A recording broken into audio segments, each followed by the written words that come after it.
Welcome to Thriving Tribesmen. My name is Kuri, your host, and I'm excited to be making this episode.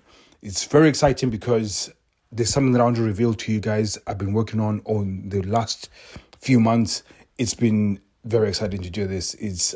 When I came up with the idea, I thought it was a bit ridiculous, but I just sort of started working through it, and it's turning out to be something amazing.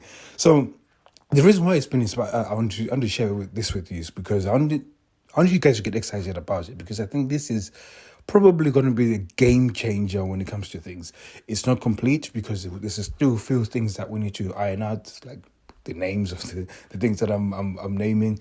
But also, I think there's a few other things I need to just put in order to make it complete. But I'm saying because I wanted you guys to get excited, go and then wait for the actual launch for this thing, because it's going to be launching it very soon, and it's something that I think is going to be a game changer, not for many people. It's an instant way of getting understanding of what's going on within a relationship. That's one. But also two, how we can actually start making a tailor-made solution without having to sit down for many hours of therapy. So this has been because a lot of people that I've been helping, I have had to spend hours and hours one-to-one, and a lot of people have come to me and said, no, you should do group coaching and so on. But I don't think there is a lot of, there's no one size fit for all when it comes to changing a sexless relationship. And I think this is the problem within the industry when it comes to coaching, is that everybody is trying to make this bold, this is what you need to do, one massive thing, and then it's going to be able to fit everybody. In fact, there's one concerning one that I heard, and I was following the guy, and I'm not going to mention his name, but I did mention his name, endorsing him, and now I'm sort of afraid that I did endorse him. But he uses this concept of that leaving the relationship is the leverage that you need in order to keep things going. I think that's holding somebody on ransom, because you're saying, you better love me or else I'll leave.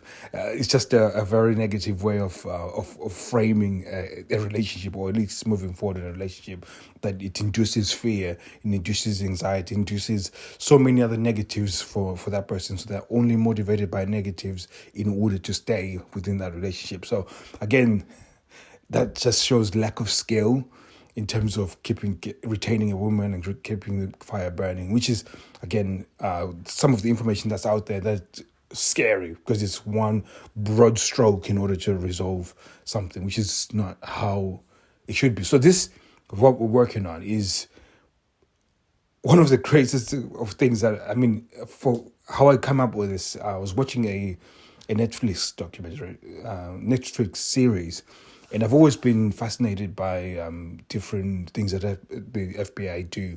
And one of the things was the BAU. So I used to watch this show when I was growing up, or a little bit younger, called Criminal Minds. And I thought that was fascinating, that, it's got all this, they're looking at the psychology and what's the motivating factors for this person to go and do all these killings and so on.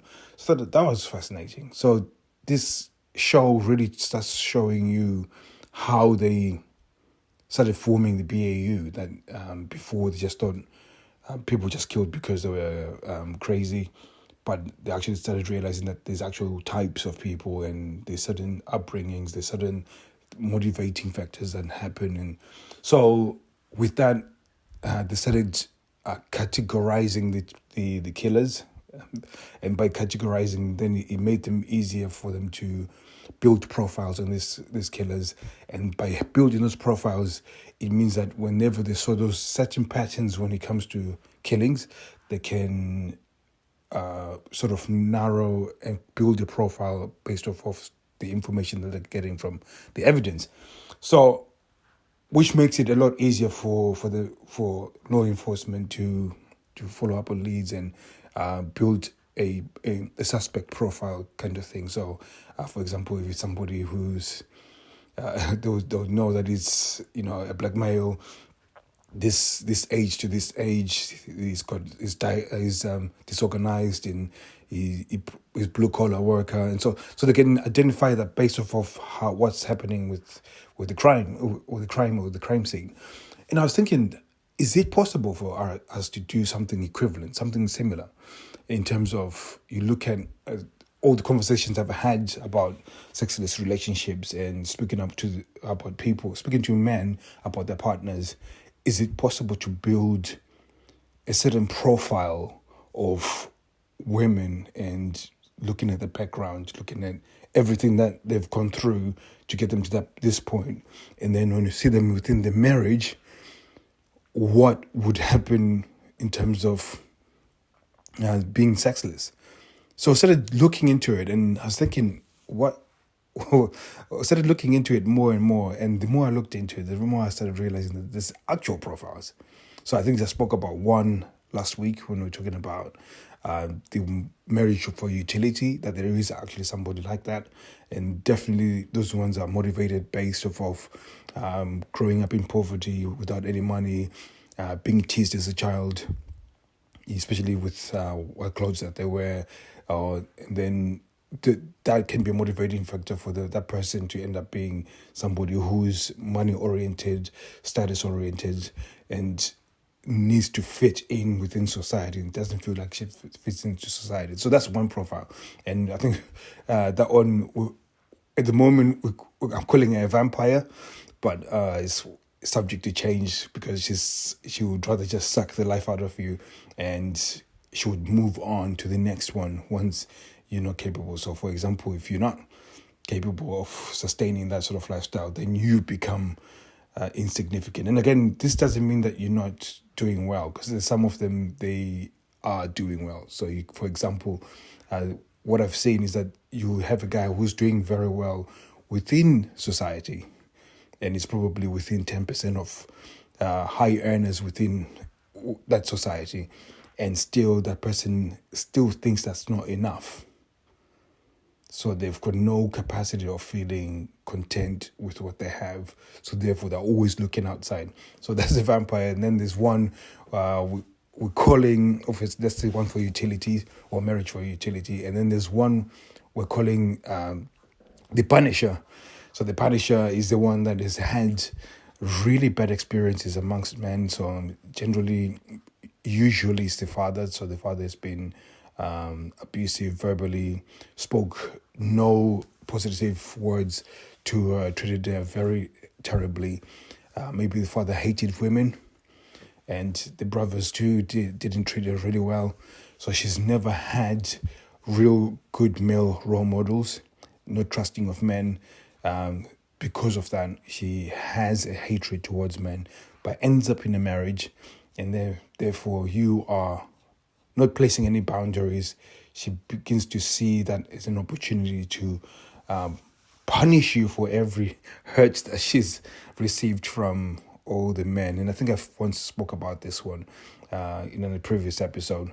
So, and that's two. There's another one that we're working on, and this is more and I've got no real name for it, but is the one that is sort of self-destruct.